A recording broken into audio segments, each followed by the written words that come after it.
जो land rover है और जो महिंद्रा है उनके बीच में काफी सारे कनेक्शन है जो कि पिछले 75 सालों से चलते आ रहे हैं और साथ ही में काफी सारी सिमिलैरिटीज भी है। हाँ भाई पता है हमें दोनों कंपनियां एसयूवीज बनाती है बस नहीं, उसके आगे भी है सिमिलैरिटीज और कनेक्शंस। और आज इसके बारे में बात करने वाले हैं कि कैसे जो महिंद्रा है वो अपनी जो लाइनअप है काफी कुछ सिमिलर बना रहे हैं जैसे लैंड रोवर की लाइनअप है। और उससे पहले सब्सक्राइब कर लेना, हमारे 6,40,000 सब्सक्राइबर हो गए, 6,90,000 का एम है। और जो कार्वर्सल है और जो रिस्टो कार है उनके बीच में 2000 सब्सक्राइबर का और डिफरेंस आ गया है, तो आप बढ़िया काम कर रहे हो। तो पहले दोस्तों अगर आप सबसे पहले कनेक्शन में है तो वो इन दोनों कंपनीज की शुरुआत से होता है, जिसमें जो लैंड रोवर है उसकी शुरुआत हुई थी 1946 में एक ऑफ रोडिंग व्हीकल के तौर में, जिसमें उस टाइम में जो मॉरिस विल्क्स थे वो रोवर कंपनी के चीफ डिजाइनर थे और जो उनके भाई है जिनका नाम है स्पेंसर विल्क्स वो एमडी थे रोवर कंपनी के। और इस टाइम में दोनों भाइयों के पास एक फार्म था, एक ऐसे लैंड था जिसमें वो थोड़ी बहुत खेती बाड़ी करते थे। और इस वाले लैंड में उन्होंने एक सरप्लस जीप जो कि वर्ल्ड वॉर 2 के एरा की थी, मतलब एक वर्ल्ड वॉर 2 एरा की जीप थी जो कि इन दोनों भाइयों ने अपने खेत पे इस्तेमाल करनी शुरू कर दी थी ब्रिटेन में। पर प्रॉब्लम क्या थी कि ये जो वर्ल्ड वॉर 2 एरा की सीजे जीप थी ये एक अमेरिकन जीप थी और इसके जो सारे पार्ट है अमेरिका में बिकते थे। और जो ब्रिटेन है वहां पे इस गाड़ी के पार्ट मिलते नहीं थे क्योंकि वहां पे बहुत ही अनकॉमन थी गाड़ी और बहुत ही ऐसे विलुप्त सी थी, क्योंकि ब्रिटेन में क्यों ही कोई अमेरिका की गाड़ी यूज करेगा जबकि दोनों वॉर वगैरह में ऐसे कुछ थे, तो इसलिए थोड़ी टेंशन थी दोनों देशों के बीच में। और ये जो दोनों भाई थे जिनका नाम था मॉरिस और स्पेंसर, इन्हें मुश्किल होती थी अपनी गाड़ी के पार्ट्स को रिप्लेस करने में। मान लो कोई पार्ट अगर खराब हो गया है तो वो जो पार्ट है ब्रिटेन में बिकता था नहीं और सिर्फ अमेरिका में बिकता था,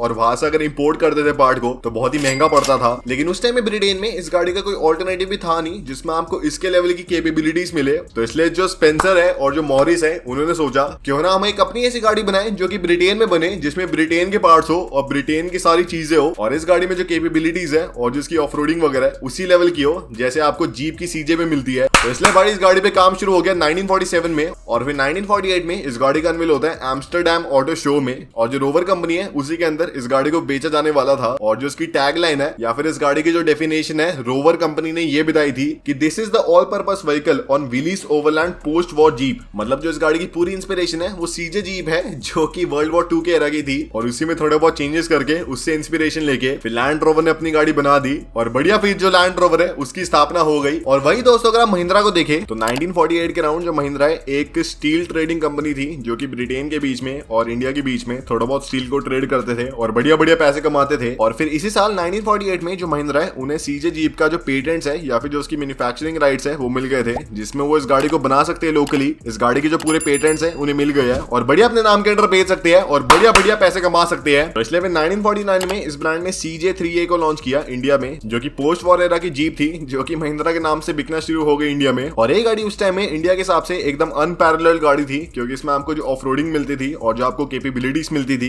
किसी भी और गाड़ी में नहीं थी, इंडिया में आसपास भी नहीं थी किसी और गाड़ी में। तो इसलिए दोस्तों अगर आप देखें दोनों जो कंपनीज है जो कि लैंड रोवर है और जो कि महिंद्रा एंड महिंद्रा है, इन दोनों कंपनीज की शुरुआत जो पोस्ट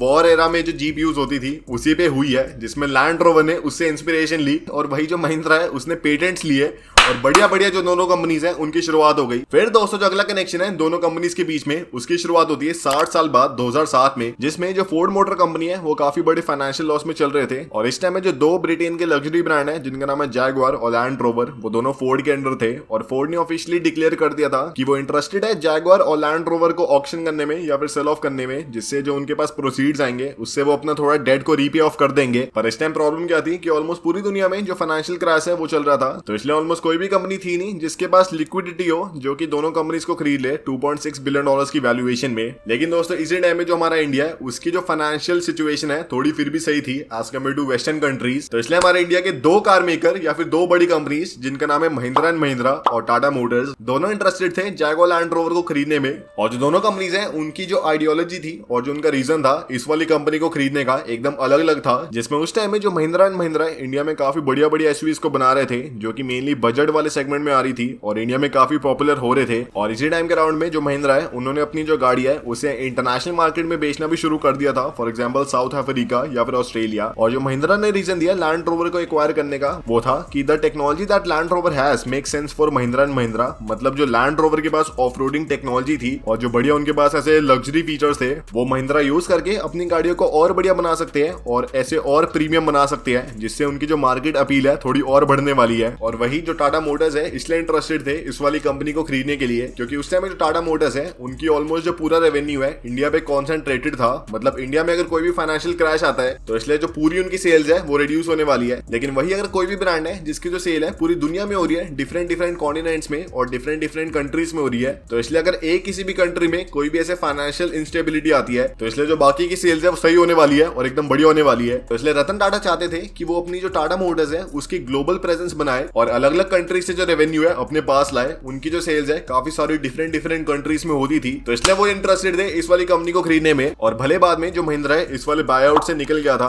क्योंकि जो इसका ऑक्शन प्राइस है कुछ ज्यादा हाई चला गया था जो कि उन्हें फीजेबल लगा नहीं और इसलिए वो बाहर निकल गए। और फिर जो रतन टाटा है उन्होंने जैगुआर लैंड रोवर को खरीद लिया। लेकिन इससे हमें कनेक्शन क्या पता चलता है कि उस टाइम में भी जो महिंद्रा है इस वाली कंपनी में इंटरेस्टेड थे और वो चाहते थे इस वाली कंपनी की टेक्नोलॉजी को यूज करना अपनी गाड़ियों में, पर भले वो कर नहीं पाए क्योंकि किसी और कंपनी ने ये वाली कंपनी खरीद ली। लेकिन भाई पता चल रहा है। और इसी से अगर आप देखें जो लास्ट कनेक्शन है जो कि सबसे बड़ा कनेक्शन है और जो कि आज का कनेक्शन है वो आपको बताता हूँ, जिसमें दोस्तों अगर आप देखें जो लैंड रोवर है अगर आप उसकी लाइनअप देखें तो वो मेनली 3 डिफरेंट कैटेगरी में स्प्लिट है, जो कि इनकी डिफेंडर वाली लाइनअप है, जो इनकी डिस्कवरी वाली लाइनअप है और जो इनकी रेंज रोवर वाली लाइनअप है। जिसमें जो इनकी डिफेंडर वाली लाइनअप है इनकी ऑफरोडिंग वाली लाइनअप है, जिसमें आपको एकदम तगड़ी ऑफरोडिंग मिलती है, आपको बड़ा सा साइज मिलता है और आपको एकदम बढ़िया प्रैक्टिकलिटी मिलती है। और जो ये वाली लाइनअप है इसमें आपको 3 डिफरेंट गाड़ियां मिलती है, जो कि डिफेंडर 90, डिफेंडर 110 और डिफेंडर 130। वही अगर आप इनकी रेंज रोवर वाली लाइनअप में आते हैं तो ये इनकी एकदम टेक लोडेड, एकदम परफॉर्मेंस लोडेड और एकदम बढ़िया लग्जरी वाली रेंज है, जिसमें जो गाड़ी का मेन फोकस है वो ऑफ रोडिंग में कम है और लग्जरी पे और परफॉर्मेंस पे ज्यादा है। और इसलिए अगर आप देखें इस वाली जो रेंज है इसमें आपको ऐसे बढ़िया लग्जरी वाली और बढ़िया परफॉर्मेंस वाली गाड़ियां मिलती है, फॉर एग्जाम्पल वेलार या फिर इवोक या फिर स्पोर्ट या फिर वोग। तो इसलिए सारी गाड़ियों में आपको बढ़िया परफॉर्मेंस मिलती है, आपको बढ़िया लुक्स मिलती है और आपको बढ़िया लग्जरी मिलती है। और वही अगर आप देखें जो इनकी डिस्कवरी वाली रेंज है, एक तरह से आप कह सकते हैं कि जो गैप है डिफेंडर वाली रेंज में और रेंज रोवर वाली रेंज में उसको फिल करती है। जिसमें जो डिस्कवरी वाली रेंज है उसमें आपको डिफेंडर जैसी बढ़िया ऑफ रोडिंग मिलती है, आपको बढ़िया प्रैक्टिकलिटी मिलती है और आपको बढ़िया रगडनेस मिलती है। साथ ही में रेंज रोवर की तरह आपको बढ़िया उसमें थोड़ी स्पोर्टीनेस मिलती है, आपको बढ़िया लग्जरी मिलती है और आपको बढ़िया परफॉर्मेंस मिलती है। तो इसलिए जो डिफेंडर है और जो रेंज रोवर है उनके बीच का जो गैप है वो फिल करती है डिस्कवरी।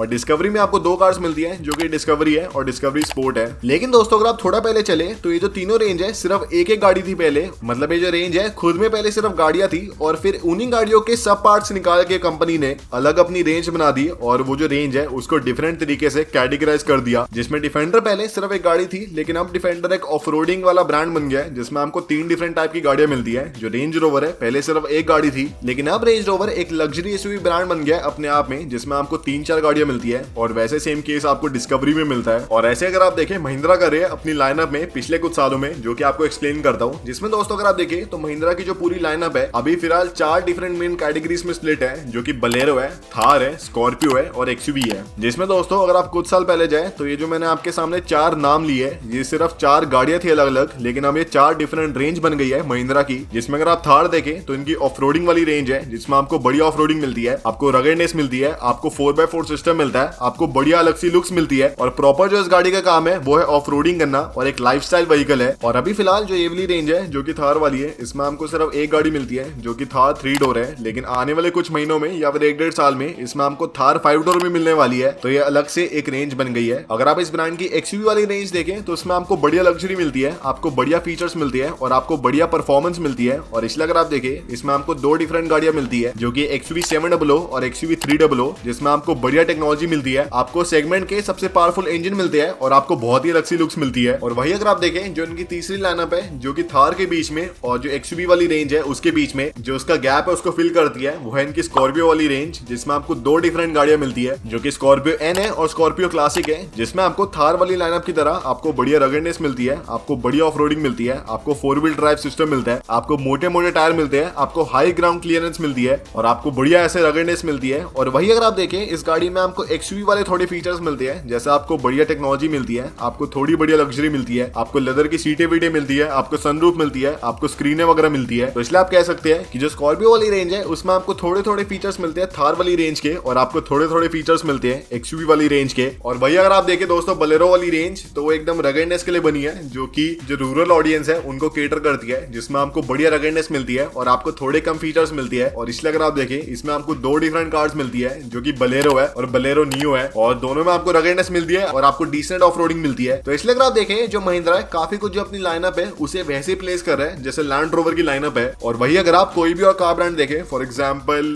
किया देखो, आप Hyundai देखो, या फिर मारुति देखो, या फिर टाटा देखो, किसी की भी आपको ऐसी रेंज नहीं मिलती जैसे आपको इनकी मिलती है। इसलिए मैं कह रहा था कि जो लैंड रोवर है और जो महिंद्रा है उनके बीच में काफी सारे कनेक्शन है जो कि पहले से चलते आ रहे हैं और अब और ज्यादा हो गए हैं। और इसके अलावा दोस्तों एक और कनेक्शन है जो कि मैंने आपको बताया नहीं है और आपको बताना है वो क्या है। और यही था आज की वीडियो में। अगर आपको पसंद आए तो लाइक शेयर सब्सक्राइब कर देना और प्लीज सब्सक्राइब करना अगर आपको ऐसी और वीडियो देखनी है।